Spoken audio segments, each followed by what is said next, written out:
Olá, eu sou a Fernanda Mendes. E eu, Annelise Frazão. Bem-vindos à nossa temporada especial Congressos. Dessa vez, a gente está aqui no 74º Congresso Nacional de Botânica, que está sendo sediado na Universidade de Brasília.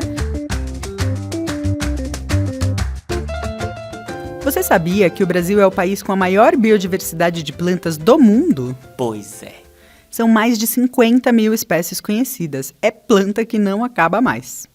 Mas como que a gente sabe tudo isso? Quem contou todas essas plantas?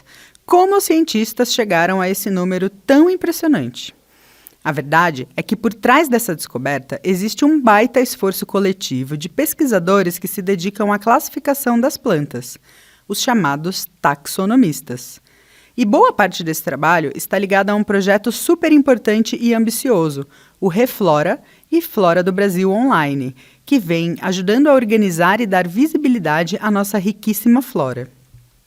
Para conversar com a gente sobre o tema, hoje recebemos a doutora Rafaela Forza, a pesquisadora que coordenou o projeto Reflora e Flora do Brasil Online desde sua concepção até recentemente. Ela atua como taxonomista com foco na família das bromélias, e ela trará informações históricas da implementação dos projetos, seus desafios e seus impactos. Rafaela, obrigada por ter aceitado o nosso convite para vir aqui conversar com a gente. E para a gente começar, queria pedir para você se apresentar um pouco e nos contar como você decidiu seguir essa carreira com botânica.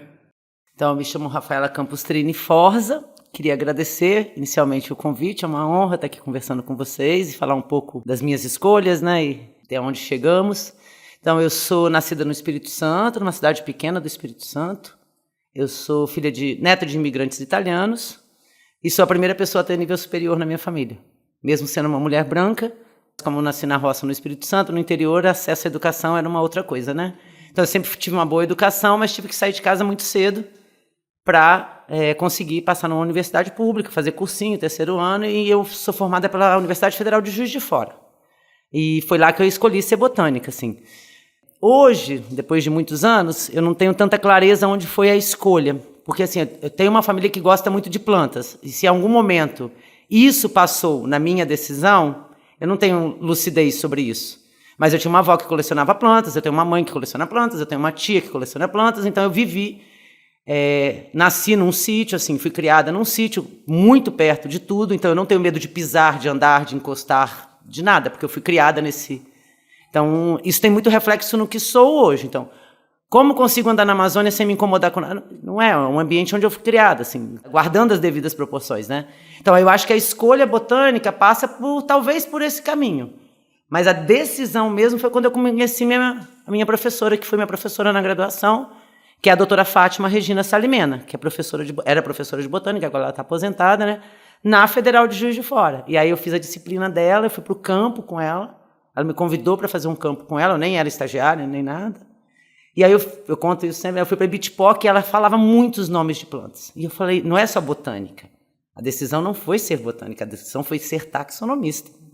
E foi no segundo período de faculdade. Eu nunca fiz estágio em nada além de herbário na minha vida. Eu nunca frequentei outro laboratório.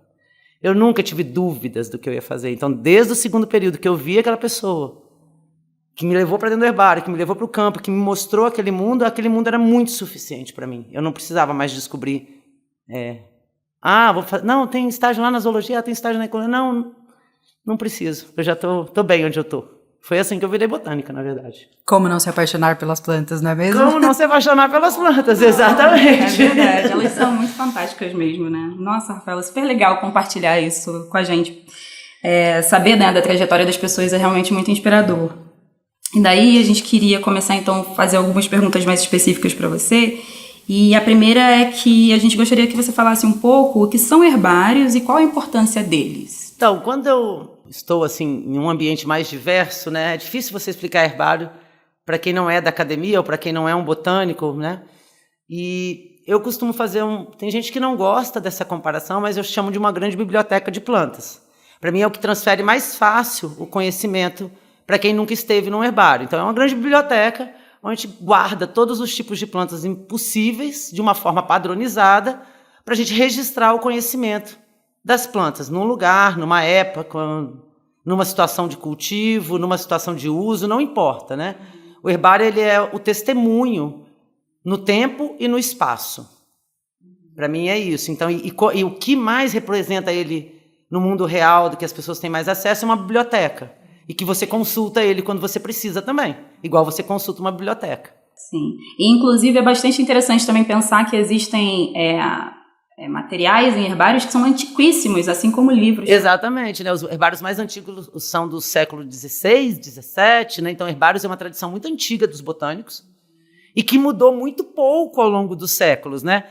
Ele mudou o porquê da existência. Então, a gente tem que pensar que biodiversidade é uma palavra muito recente na humanidade e que os primeiros herbários eram para as plantas medicinais, eram dos médicos, né? Eles nascem com os médicos para registrar as plantas que eles usavam nos processos de cura, e ele foi se transformando, como toda a ciência, ao longo do tempo, né? Mas a origem dele sempre foi do conhecimento associado às plantas, né? Registrar quem era a planta que o fulano tal estava dizendo que usava para alguma coisa, né? Então, a origem dos herbários está na medicina popular, em muitos casos. O estudo de plantas é muito atrelado, né, à medicina de maneira geral. De maneira geral. Não sei se é essa medicina que a gente entende hoje, mas uma medicina mais ampla, mais tradicional, porque as plantas sempre tiveram no centro das curas, né? A gente abandonou isso como humanidade de uns tempos para cá, de um século para cá e tudo, mas as plantas, e mesmo na alopatia, as plantas estão presentes. Os princípios ativos, o que você estuda no início, está nas plantas, né? Então, as plantas estão na origem da cura da humanidade, ou da alimentação da humanidade, ou onde a gente quiser da humanidade, né? E conta um pouco pra gente o que é o projeto Reflora e como que ele surgiu. Então, depois que eu fiz meu mestrado e meu doutorado na Universidade de São Paulo, eu passei num concurso no Jardim Botânico do Rio, e em 2008, eu não sei se as pessoas têm clareza de que o Brasil, como nação, ele assina vários tratados internacionais de cumprimento de certas metas, assim como a meta do clima, a meta da biodiversidade. E quem executa isso, né? O Brasil assina, mas quem faz? Quem faz é quem está no chão da fábrica. Então, alguém tem que construir e fazer as entregas que os ministérios, que o Itamaraty, que o governo brasileiro assina. E aí, em 2008, o Jardim Botânico recebeu a atribuição legal, a atribuição convite do Ministério do Meio Ambiente, porque o Jardim Botânico é vinculado ao Ministério do Meio Ambiente, para coordenar a elaboração da lista de espécies, para ser entregue em 2010, que era uma das metas da Convenção Internacional da Diversidade Biológica. E o Jardim, como um órgão do MMA, foi passada essa responsabilidade. E aí meu diretor, na época, perguntou se eu não podia coordenar a lista de espécies. Então, desde 2008, eu sou coordenadora do que hoje as pessoas conhecem como Flora e Funga do Brasil. E o Reflora, ele vem nesse contexto. Então, no ano que o Brasil entrega, a gente conseguiu cumprir a meta em 2010, a gente tinha 450 cientistas trabalhando online, fazendo tudo, construindo esse grande banco de dados. O CNPq, então, monta um programa, porque o Reflora é um programa do CNPq, onde o Jardim Botânico recebe uma carta-convite para coordenar o repatriamento de amostras. Então, as duas coisas são muito simultâneas e muito vinculadas. O que é esse repatriamento? Acho que para as pessoas talvez isso seja mais difícil de entender. A gente não repatriou nada fisicamente. As amostras de plantas que estão depositadas nos herbários, que a gente acabou de explicar o que é, da Europa e dos Estados Unidos, elas foram repatriadas na forma de imagem. Então, no século XIX, principalmente, 18 e 19, principalmente, o Brasil não tinha tradição em pesquisa, não tinha herbários, não tinha museus. O museu mais antigo que a gente tem é o Museu Nacional. Então, as amostras de plantas e de animais e de seres vivos, minerais e de qualquer coisa, né? Etnografia, artefatos indígenas, tudo que os naturalistas conseguiam, eles levavam para a Europa ou para os Estados Unidos depois, mais tarde. E aí a gente não tinha acesso a esses materiais de forma rápida.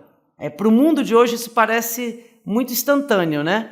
Mas para uma pessoa da minha idade, quando eu fiz meu doutorado, eu não conseguia ver o material que eu tinha que ver para concluir meu doutorado. Eu tinha que viajar, tinha que conseguir dinheiro para ir para a Europa. Não que ir para a Europa seja uma coisa desagradável, nós botânicos gostamos de ir para a Europa, mas se você não consegue financiamento, você não tinha acesso a esses materiais.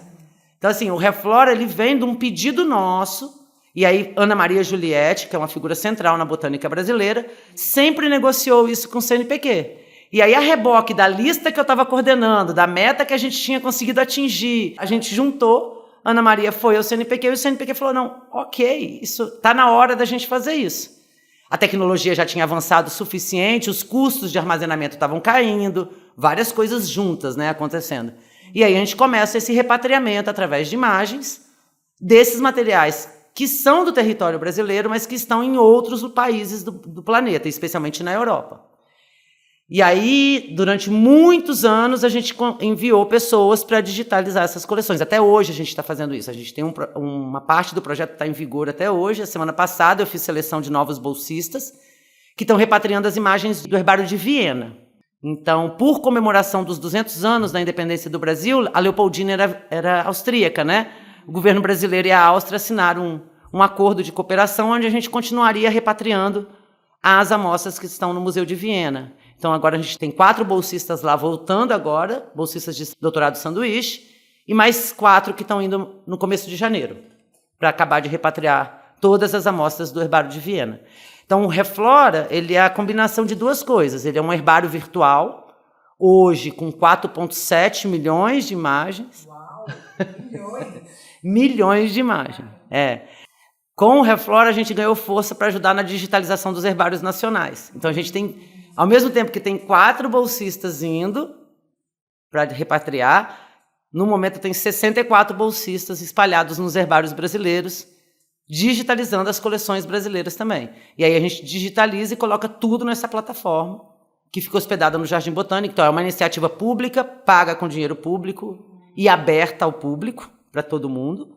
E a nossa vida de botânico melhorou muito. Assim, a gente consegue dar respostas mais rápidas, a gente consegue atingir políticas públicas, né? Porque eu acho que no final dessa cadeia, o que a gente tem que fazer, né? Na minha opinião, né? Políticas públicas. É para isso que existem servidores públicos, é para isso que a gente recebe financiamento. Então a gente tem que conseguir mudar a vida das pessoas, e para melhor, de preferência, né? Com esses investimentos que são feitos na ciência. Então, para mim, o Reflora, a Flora e Funga do Brasil, eles são políticas públicas, né? O Brasil consegue fazer políticas públicas melhores, tentar salvar a sua biodiversidade, que é uma das nossas grandes missões, melhor por ter o Reflora. É uma ferramenta muito importante para a gente atingir isso, né? Isso. E, assim, para quem é muito jovem, parece óbvio que sempre existiu, né? Porque tem muita gente que já entrou na graduação com a Flora, com o Reflora, existindo. Então, as pessoas nem sabem como era a vida antes, na verdade, né? Para os mais jovens. Você precisa conversar com os mais antigos, porque o Reflora já tem 15 anos, vai fazer 15 anos ano que vem. Então, você imagina que um aluno que entrou na graduação nos últimos 10 anos, ele não sabe o que é a vida sem o Reflora. E aí você não consegue ter dimensão de como era pior. Não mesmo? Porque você nasceu com a existência dele, né? Isso é bastante interessante, porque realmente, então, assim, na minha formação eu vi isso acontecendo, né? Então eu lembro que quando eu estava na graduação não tinha isso, né? E não tinha o Reflora, não tinha Flora e Funga, estava acontecendo a construção da lista, né, das espécies da flora brasileira, que você já estava, né, nesse processo. Então, bastante interessante ter visto essa transição. Uma transformação. Na prática, sim. Né? Muito interessante. E uma transformação, eu acho, Anne, que passa até pela nossa autoestima. Claro, sim. Sabe? Assim, quando a gente apresentou a primeira vez que a gente ia fazer a lista do Brasil, faltava só 2 anos para 2010. E todos os grandes países já tinham iniciado. E todo mundo falava que o Brasil nunca ia conseguir. A gente era super mal visto internacionalmente, né? Como que vocês vão conseguir um país mega diverso e desorganizado? Parece quase impossível mesmo. E aí todo mundo duvidava. E aí a gente conseguiu sair desse lugar onde as pessoas botavam um buraco negro nas apresentações internacionais. Tinha um buraco negro em cima do Brasil, assim. Aí eu lembro que eu fiz uma apresentação anos depois que o buraco negro caía, assim, sabe? Tirava o buraco negro, assim, e ainda aparecia o número de espécies, assim, da flora brasileira, sabe? Então, assim, tem muito que vai além das políticas públicas, que vai além da ciência, que vai a nossa autoestima como botânicos, né? Como uma nação de botânicos que conseguiu se organizar para cumprir, para ter metas próprias, né? E sem ninguém mandando como a gente faria. A gente decidiu como fazer. A gente desenhou um modelo de um sistema que ninguém tem igual no mundo, inclusive. Porque nossa flora é viva, né? Os nossos sistemas são todos vivos. Hoje ele está de um jeito, amanhã ele está de outro, porque alguém entrou lá e botou um monte de informação nova. Então, os países não têm isso. Eles têm floras congeladas. O Brasil é o único que continua nessa missão frenética de catalogar sua biodiversidade. E por isso tem servido, inclusive, de exemplo, de modelo, né, para outros países tentarem fazer iniciativas similares. Né? É realmente um orgulho, né, eu imagino, para você, principalmente como coordenadora dessa iniciativa, que foi, eu imagino, né, que foi bastante, mas a gente pode até conversar um pouco mais sobre isso mais para frente. Você podia comentar um pouco se essa prática de coletas não pertencentes, né, que não pertencem ao país, estarem nos seus herbários? Ou seja, ainda é comum você ter em outros herbários, sei lá, europeus, amostras novas de coletas brasileiras, nos Estados Unidos e assim por diante? É comum desde que você tenha a original no Brasil. Então, ok, podemos acreditar, e eu acho que devemos acreditar que ciência não tem fronteira, a gente quer construir uma humanidade melhor, esse é o princípio da ciência, mas não é bem assim. No frigir dos ovos existem políticas, existem privilégios, existe o poder do norte contra o sul, exige um histórico de subjugar pessoas e cientistas, e não importa se são cientistas de topo de carreira ou cientistas em início de carreira. Então, assim, a ciência não tem fronteiras, mas as políticas têm. E a gente precisa estar atento a isso para a gente vencer um desafio bastante sério ainda, que é essa desigualdade de recursos, de acesso à informação, norte-sul e tal. Mas, e aí eu acho que a gente tem que buscar o bom senso e o equilíbrio, né? Eles não são nossos inimigos, né? Não é isso que eu quero dizer. Mas soberania é uma coisa importante, bem importante. Então a gente coleta, a gente tem parceiros, eu mesmo tenho uma grande parceria com o Jardim Botânico de Nova York, adoro trabalhar com o Jardim Botânico de Nova York, grandes coisas que eu faço atualmente não seriam possíveis se a gente não tivesse uma parceria super, mas é uma parceria, não é uma imposição, é uma parceria de construção conjunta. E que sim, as amostras que a gente coleta no projeto ficam no herbário do Jardim Botânico e uma duplicata é doada para o Jardim Botânico de Nova York. Porque você tem outros especialistas lá que você não tem no Brasil, esses mesmos especialistas contribuem com o projeto Flora e Funga do Brasil. Então, nesse sentido que é a parceria. Mas você tirar uma amostra de território brasileiro hoje, sem ela estar depositada num museu ou num herbário brasileiro, é inaceitável. Ela é uma parceria. E se você doa uma duplicata, que nas plantas é mais tranquilo de fazer isso, né? Porque a gente tem muita duplicata de planta. Mas não ter no nosso território é inaceitável. Certo. E você falou a palavra duplicata, o que é isso? Então, é isso, né? As plantas têm várias vantagens sobre os animais. Essa é mais uma. Então, os animais gritam, choram, correm, a gente tem que acordar cedo para ver eles, não pode usar perfume na trilha. As plantas não têm nada disso, elas são as soberanas. Você vai lá, marca elas, volta daqui a 5 anos, se ninguém fez nada, elas continuam lá, lindas, maravilhosas. E, além de tudo, a gente pode coletar várias amostras de uma mesma árvore, por exemplo, vários ramos. Isso são as duplicatas. Então, a gente deposita num herbário brasileiro. Então, por exemplo, os projetos que eu trabalho na Amazônia.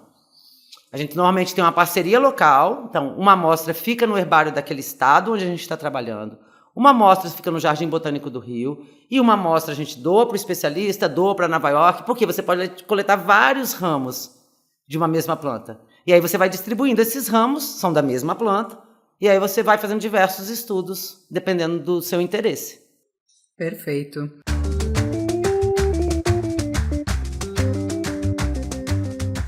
Esses projetos, eles parecem bastante ambiciosos, né? E quais são os maiores desafios que você citaria aqui para desenvolver um projeto como esse? Dinheiro sempre é um desafio. Recursos, né? Sempre é. Mas tem muita gente que tem dinheiro e não sabe o que fazer com ele também. Então, ou que usa mal o dinheiro. Então, Então, assim, o Brasil não é um país pobre. Essa frase não combina com o PIB brasileiro, com a renda de uma parte da população brasileira. A pobreza também é desigual, né? Então, assim, eu não gosto dessa frase, o Brasil é um país pobre. Talvez o Brasil é um país que aplique mal os seus recursos. E aprender a aplicar bem os recursos é um desafio num país onde isso não é ensinado.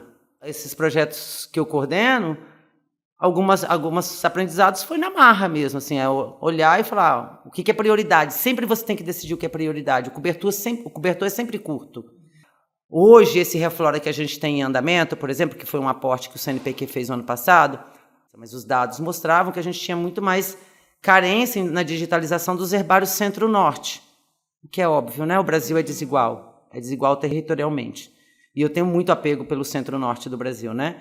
E aí a grande parte das bolsas foram para os herbários que estavam nesse limite aí do Centro-Norte, Amazônia, Cerrado, Caatinga, Amazônia, enfim, essa parte central brasileira, que não são os grandes institutos como o INPE, Guild, que também têm acesso a recursos, mas herbários menores que estão nessa faixa, né? Então, assim, você pode negociar com quem está te dando o recurso, né? Você pode mostrar, se você tem conhecimento é tudo. Se você chega no CNPq e fala, ok, esse recurso que você me deu é para isso, mas veja, tem esse pedaço aqui que vai ganhar muito mais. Podemos mexer um pouco aqui na distribuição dos recursos e tentar fazer uma coisa mais equilibrada? Lógico que tem editais que são muito rigorosos e que você não consegue fazer isso, mas se é uma carta convite, como são esses recursos do Reflora, eu posso sentar com a diretoria do CNPq e tentar mostrar alguns caminhos que talvez quem está no topo do poder, está lá tomando milhares de decisão, não está fazendo por mal muitas vezes. Algum técnico não foi lá e disse. Então, conversar e expor isso, às vezes, pode ajudar a resolver essas desigualdades, entende? Eu tenho um talento meio inato, assim, para isso, de gerenciar grandes projetos. Eu consigo, minha cabeça organiza eles muito, eu acho, pelo menos, né? Tenho essa impressão, pelo menos conversando com as pessoas que trabalham comigo. Eu consigo formar várias casinhas, assim, na minha cabeça e eu vou botando as coisas nos lugares, não sei, para mim é muito tranquilo, assim. E eu fui aprendendo com os anos, né? São muitos anos. E aí o aprendizado também demora um pouco, e aí você vai ganhando bagagem, você erra. Mas eu sempre falo, só erra quem faz. Exatamente. Tem um monte de gente que não erra, mas aí também não vale, porque não está fazendo muito, aí não vai errar, né? Exatamente.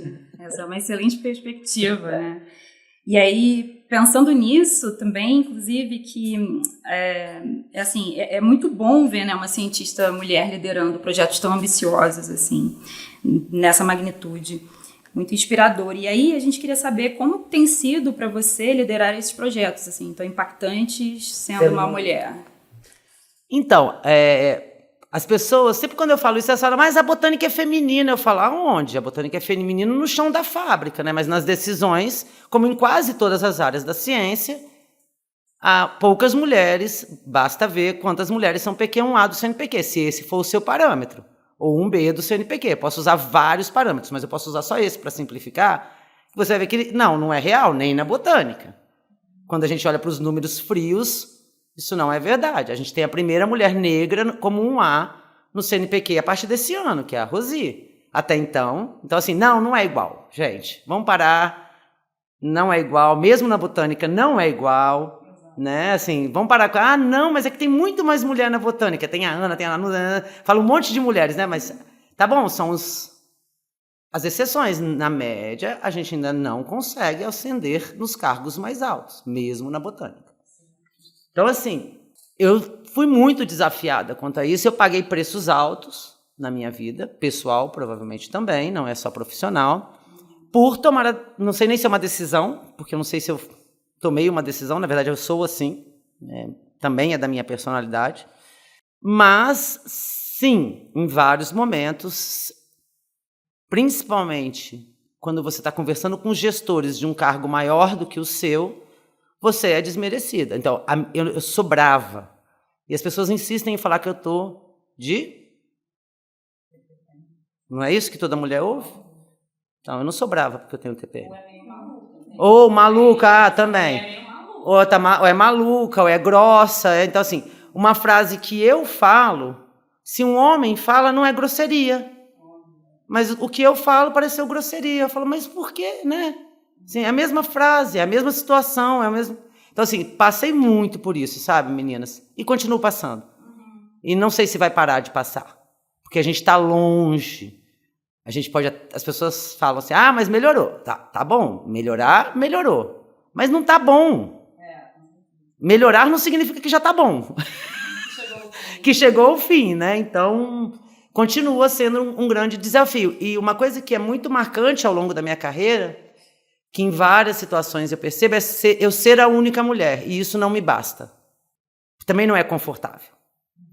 Não é porque eu consigo e que eu cheguei que eu me sinto confortável em estar numa mesa de negociações que tem 6 homens e eu de mulher. Também não é confortável. É bem desconfortável, na verdade. Então, aí isso eu passo com mais frequência ainda, de chegar num lugar e eu ser a única voz de fala feminina. Assim. Isso já me aconteceu ao longo de toda a carreira e continua acontecendo. É fascinante escutar você. A gente já conversou um pouco várias vezes, né, sobre isso, porque é isso, é uma pessoa muito... tem uma presença muito forte, você é uma pessoa, né, que se coloca brava, né, como você fala, você é uma pessoa brava e corajosa, e mesmo assim você vê que não tem a ver com a personalidade ou o posicionamento, tem mais a ver com o fato de quem você é, né, que é uma mulher. Então é fascinante poder pensar e que isso acontece com todas nós e pensar também assim, como que a gente pode fazer para melhorar um pouco mais isso, né? Então, acho que fica aqui algumas perguntas na mesa para a gente pensar e conversar um pouco mais sobre isso. As mulheres que conseguem chegar em cargos de decisão, em posições de decisão, como tem sido, né, lidar com isso? E talvez seja importante a gente falar, né, Anny, que assim, o machismo não vem só dos homens. Sim, eu já sofri várias frases muito agressivas de mulheres. De eu só ser competente porque eu fiz alguma... Eu não sou mãe, por exemplo, né? Foi uma opção racional, foi uma opção pensada. Não, uma decisão sua. Uma decisão minha que não cabe justificativa, né? Até onde eu sei. Até onde eu penso, eu não tenho que justificar isso para ninguém. Mas eu já vi de várias colegas, e durante a minha carreira inteira, eu ouvi que eu só era competente porque eu não tinha filhos. Que eu só dava conta de fazer as coisas porque eu não tinha filhos. Então, assim, isso nunca veio de homens. Isso veio de mulheres.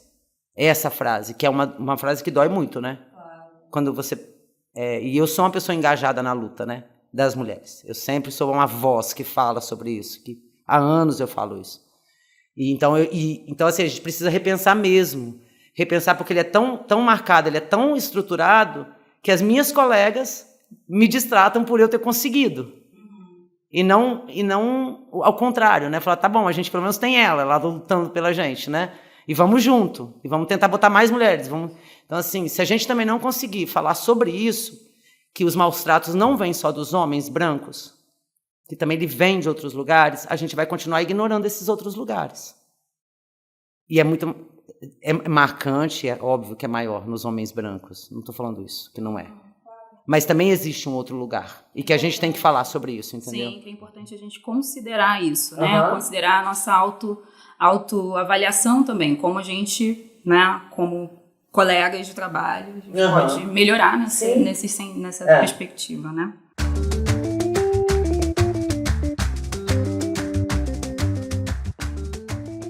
Bom, a gente tem aqui uma audiência bastante diversa, e aí, nesse sentido, eu queria que você comentasse um pouco sobre a importância de saber essas informações sobre a flora brasileira, né? Que os projetos que você coordena e coordenou têm trazido. E por que, desculpe interromper, por que é importante investir, né, dinheiro público, como você trouxe antes nisso? A gente precisa mudar o modelo econômico, né? Não está dando certo como está. Tem pouca gente ganhando muito, tem muita gente ganhando nada. Então, isso na humanidade como um todo, e o Brasil pior ainda. Ter o conhecimento e passar esse conhecimento, ter também só não adianta. Nós somos poucos ambientalistas nesse país. Nós precisamos formar pessoas que queiram mudar essa realidade. Nós precisamos dar voz para quem vive dessa biodiversidade, para quem precisa dessa biodiversidade, mas a gente também precisa catalogar essa biodiversidade para saber e falar com propriedade. Então, para o nosso público amplo, por que importa? Importa saber qual é a espécie de IP que todo mundo tem em casa. Importa para todo mundo saber a espécie que está sendo exportada, porque ela é exportada por um valor altíssimo de mercado. Isso é recurso da biodiversidade brasileira, isso é patrimônio brasileiro, e que a gente precisa ter domínio sobre isso. A gente precisa que as pessoas saibam que esse comércio, por exemplo, pode levar essa espécie à extinção. A sociedade está pronta para extinguir espécies? Quem diz isso? Né? Quem toma essa decisão? Quem diz que IP que está sendo exportado? Quem diz o tamanho das populações de IP? O quanto você pode cortar de um IP sem botar essa espécie em risco de extinção? Somos nós. É esse conhecimento que é gerado, que é colocado na mesa para políticas públicas. Qual a distribuição do açaí? Aonde o açaí é nativo? Você sabia que a introdução de açaís em áreas que não são do açaí podem estar extinguindo as espécies originais de açaí daquele outro lugar? Quem planta açaí sabe disso?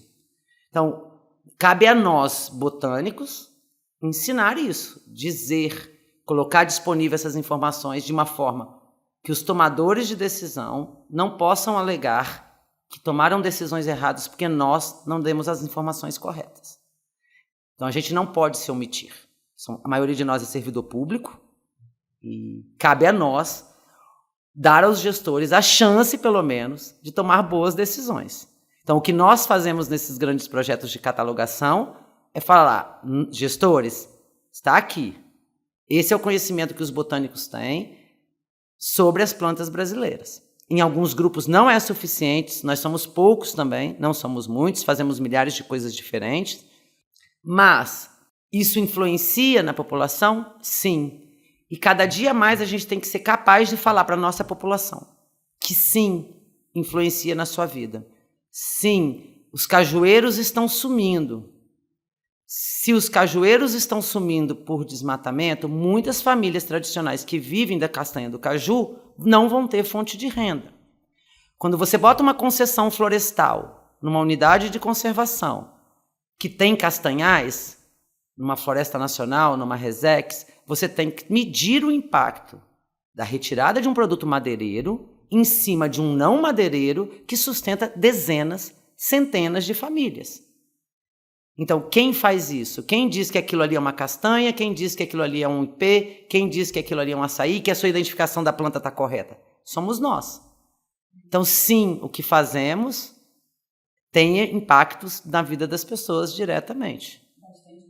Bastante direto em algumas situações. Principalmente agora, né, com a emergência, que a gente está vivendo em um cenário de emergência climática, né, no qual a gente precisa conhecer, né, a biodiversidade que a gente vive junto, tanto nesse aspecto que você traz, mas também de que futuro que a gente vai ter, futuro muito breve, né, o futuro de agora e o futuro muito breve, né, então é importante a gente saber também o que pode mudar, como pode mudar, conhecendo essa diversidade, né? E aí, Anne, a gente tem, pensando nesse caminho, nessa sua fala, a gente tem que ser capaz de falar.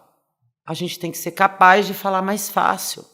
A gente tem que ser capaz de cativar essas pessoas para estarem dos nossos lados nessa luta. Nós não vamos conseguir sozinhos. A sociedade tem que estar do nosso lado.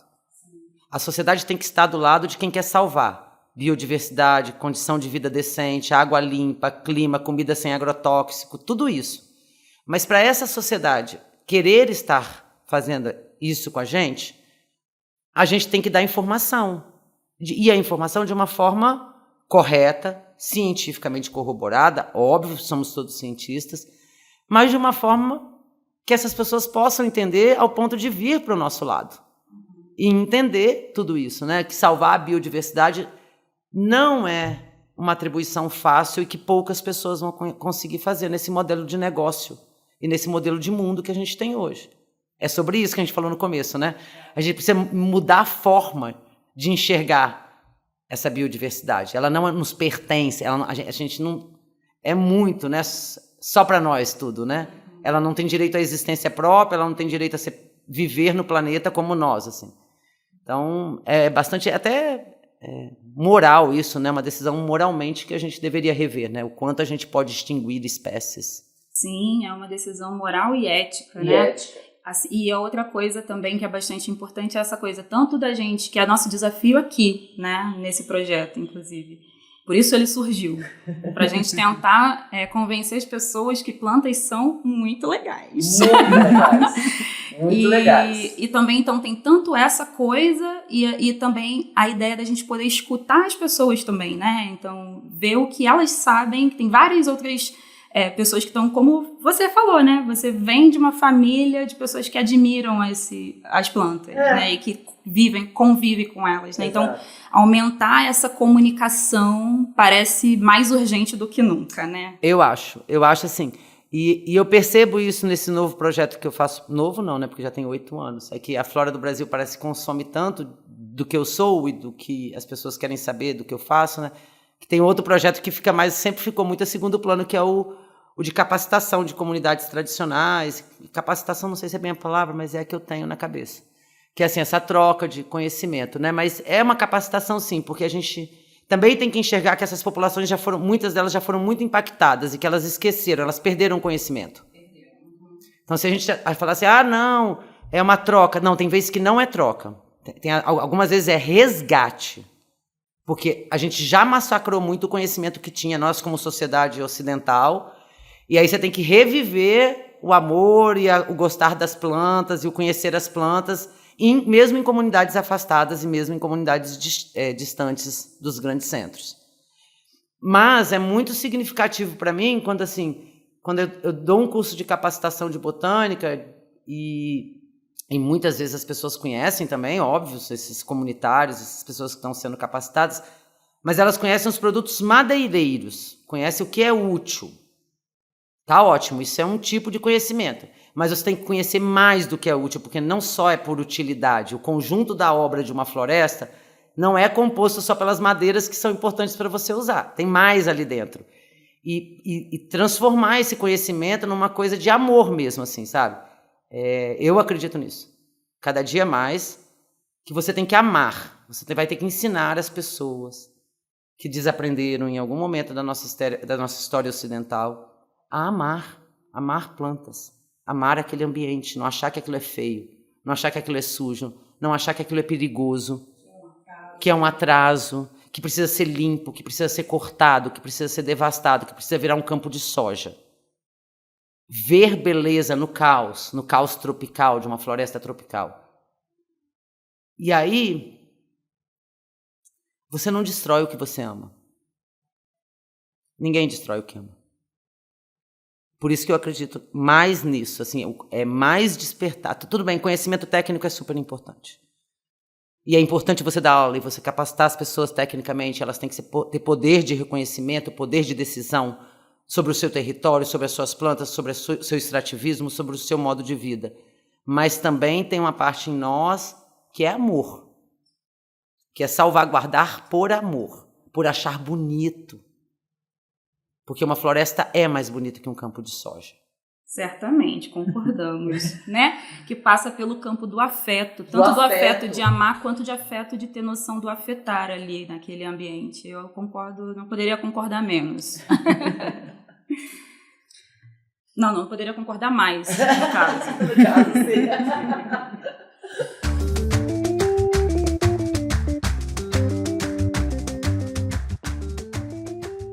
E quais são as perspectivas para o Reflora e a Flora do Brasil online, agora que já atingiu o marco de divulgação que foi almejado inicialmente?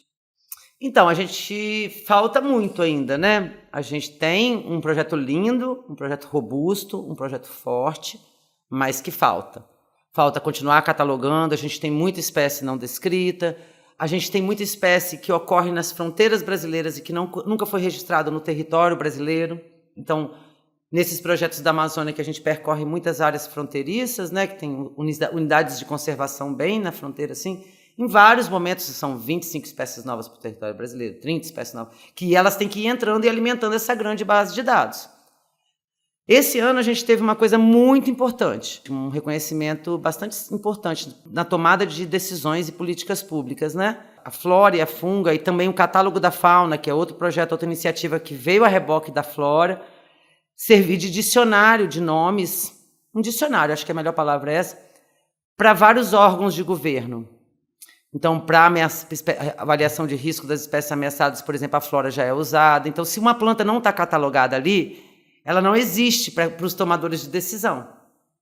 Então, a cada planta que a gente cadastra, a cada planta que a gente coleta e que a gente amplia esse conhecimento, a gente está dando a chance dessa planta ser salva pela legislação brasileira, por exemplo. ou por uma unidade de conservação. Então, assim, a gente precisa ainda seguir no processo de catalogação, falta bastante.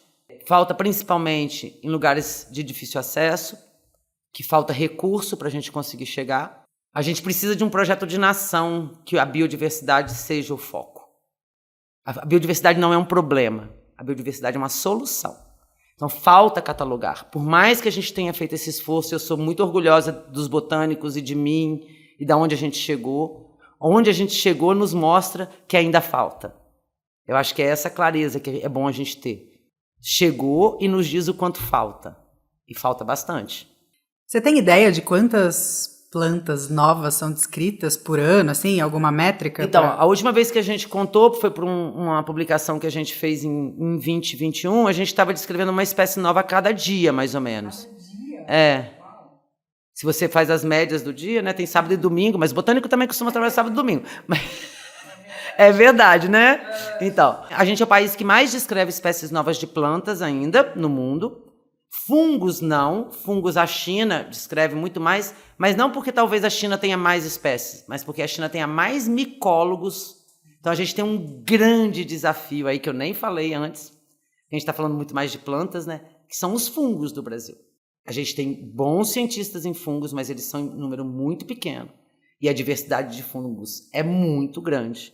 E também é um recurso de biodiversidade bastante importante e que esses a gente está gatinhando na catalogação.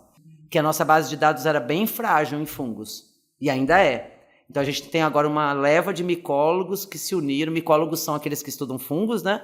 Eu adoro isso, porque parece que são aqueles que estudam mico. Não é quem estuda mico. Não. É o que estudam os funguinhos. Então, assim, estamos com essa missão dos fungos aí para os próximos anos, assim, bem séria.